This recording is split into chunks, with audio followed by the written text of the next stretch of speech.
state capture, some might say, is truly alive and well, at least if the explosive allegations made by the outgoing Eskom CEO Andre de Ruyter are to be believed. In a must-see interview with ENCA's excellent Annika Larsen, he details systemic ongoing corruption, if not linked to senior politicians, at the very least known to them. From the police to state security, even the prosecuting authority, at every stage, he says, even when evidence was uncovered, it was ignored or even made to go away. All the way to cabinet, he alleges that he was even told that he needed to allow space or create space to allow comrades to eat. It's really quite extraordinary. Of course, not less than 24 hours after that initial broadcast, he and the board of the utility mutually agreed to part ways. This as the Finance Minister Enoch Godongwana announced measures to take over a significant chunk of Eskom's debt. To help us unpack all of that right now is Hilary Joffe, who is the editor-at-large at The Business Day. And Hilary, thanks for your time this morning. I mean, of course, the Finance Minister's speech was the conversation we were meant to have. That's what we said to you when we requested an interview. But since then, all of that has been overshadowed by the immediate departure of Andre de Ruyter. Yes, Mogani, what an evening. Yes, indeed. And I suppose that the counterpointing of the two events is quite interesting because the finance minister, as you know, the big news in the budget was the announcement of the 254 billion rand debt relief package to get nearly 2/3 of Eskom's debt off its balance sheet. But the finance minister has said all along that he will not do this bailout without imposing very tough conditions on Eskom, which it would have to meet. And what was very striking about the debt relief package was the conditions. It comes with conditions that, for example, their power stations have to be externally reviewed and maybe put up for concessioning out to the private sector. Or even the finance minister would like to look at potentially selling some of those, at least the better functioning ones. Conditions that Eskom can't borrow anymore, that it can't sort of raise salaries in a way that will put its finances at risk.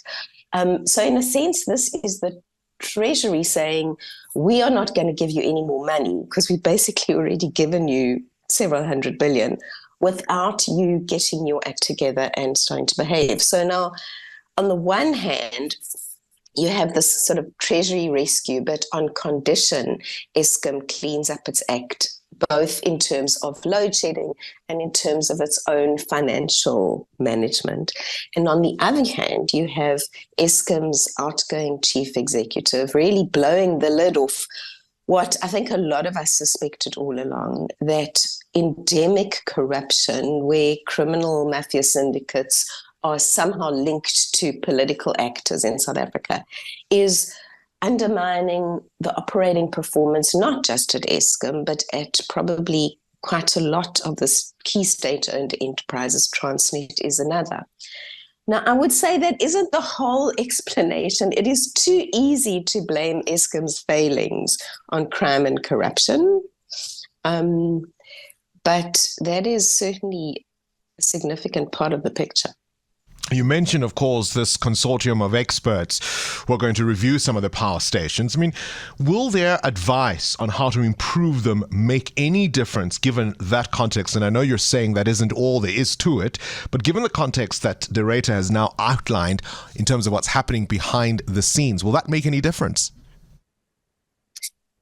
That's going to be really interesting, Bongani, because I do worry a little bit about putting all the blame on crime and corruption for what may well be very, very poor management in some cases. And watching the performance of these power stations and the kind of multiple trips that you get at once, it's hard to believe that there isn't something very wrong operationally at Eskom. And this is not just about,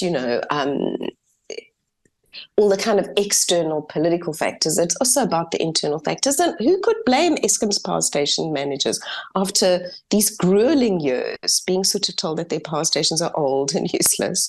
Morale must be pretty low. So I do think there is a real operational management problem, and the procurement issues. The procurement system is so overregulated and cumbersome. It's hard to do anything these days in the state. So, but and of course there is the reason that Eskom often gives, which is absolutely true, that the power stations are, some of them, not all of them, old and have been inadequately maintained. So I should think that the external reviewers, who are technical experts, they are power station experts from a range of the leading European companies in this field, they will certainly identify the technical problems, and they will see which power stations could be turned around and restored to what they should be.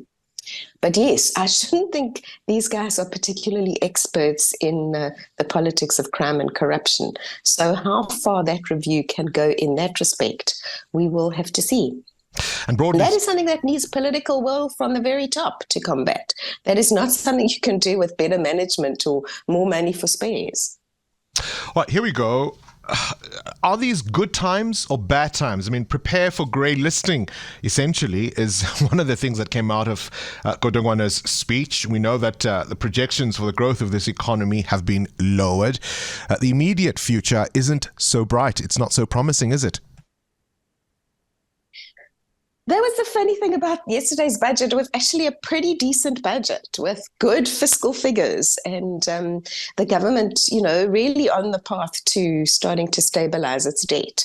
A lot of that is thanks to the commodities boom. So South Africa every few years lucks out when global commodity prices go up, and that reminds us we really are a mining country.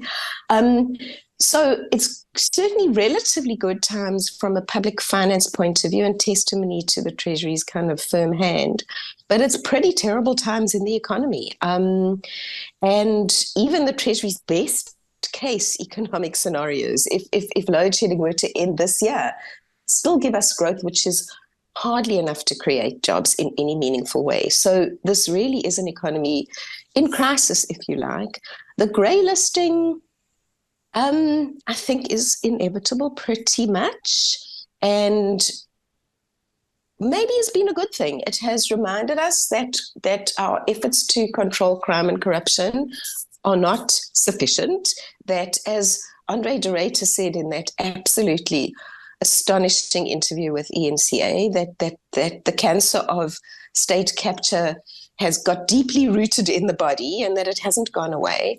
And the grey listing process, if you want to call it that, at least has been a wake-up call for government and for the country that it needs to take crime very seriously. And if we do get grey listed, which I think we will, our efforts will have to go into getting off that grey list as soon as possible. I think people are prepared for it. It will make banking maybe a little bit more cumbersome internationally, but the banks are prepared. But I think the priority is going to be to clean up our act on the crime front and try and get off it. Is there will to do that? That's what remains to be seen. I appreciate your time. Hilary Joffe, Editor-at-Large at The Business Day. 702. The Big Interview With Bongani Bingwa. When last I spoke to him, Professor Mark Swilling, a commissioner of the National Planning Commission, was one of the people who gave me some sense of hope about what might lie ahead as far as Eskom is concerned. So we've invited him now at this critical time to perhaps help us think through what is still coming at us. Prof, I appreciate your time this morning. I've just mentioned to Hilary that really what has overshadowed that budget speech, of course, is the departure of Andre de Ruyter, with the worst load shedding on record, possibly with even worse to come in the winter months. Eskom, for all intents and purposes, at least operationally, is rudderless. Yes, morning. And talking in my academic capacity, for sure, we have a new board without much institutional memory. We don't have a CEO. We have senior executives who are probably going to follow him out the door. And we have a budget speech which has actually made some fairly significant moves in the right direction with respect to the Eskom debt, finally, after many years of discussion. So, yes, I think we're looking at difficult and very, very trying times ahead. If If you break down some of the numbers that the minister announced, 254 billion rand for Eskom, 24 billion rand for Sanral, ostensibly, I suppose, for e-tolls.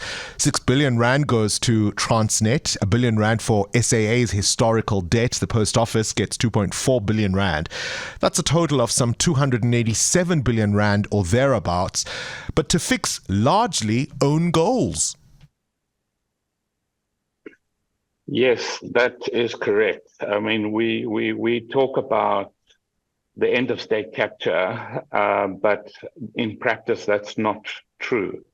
State capture and had a devastating impact on our state-owned enterprises, hollowed out our Eskom, PRASA, and many of our other institutions, and it takes a long time to rebuild. The kinds of injections we're talking about here, if appropriately used, could take us a long way. But if you look at some of the management challenges in these institutions like PRASA and Eskom, we really should be worried. I spoke in my introduction about how when we last spoke, you gave us a sense of hope. Specifically, I think you addressed the question of a grid collapse, but you now talk about the institutional memory that will no doubt be lost with the departure of Andre de Ruyter and any other executives that might follow him. He says part of the frustration that led to his resignation was an almost entirely new board that he was going to have to start all over again to bring up to speed. I mean, that was frustrating for him. How much worse when he is gone with no one to do that kind of work? Well, yes, absolutely. But with a new CEO coming in, so you'll have a new board, a new CEO with highly complex institutional dynamics, high levels of demoralization. As he put it, four well-organized crime syndicates working the system to extract 1 billion rand per month out of Eskom. And so one wonders, if you're going to pour money into Eskom, how are you going to make sure that it doesn't leak out? And that's exactly what the minister's worried about, because he puts down a whole bunch of conditionality. Says, okay, I'm going to help you pay down your debt, but you can only spend it on debt. You can't spend it on anything else. But there are people who are standing by, licking their lips at those numbers. Appreciate your time. Professor Mark Swilling is a commissioner at the National Planning Commission, but is also a co-director of the Center for Sustainability Transitions at Stellenbosch University. Hence, he mentioned his academic role. He's also a chair of the Development Bank of Southern Africa. Current events, developing stories, Tough questions. your voice making a difference. This is Breakfast with Bongani Bingwa.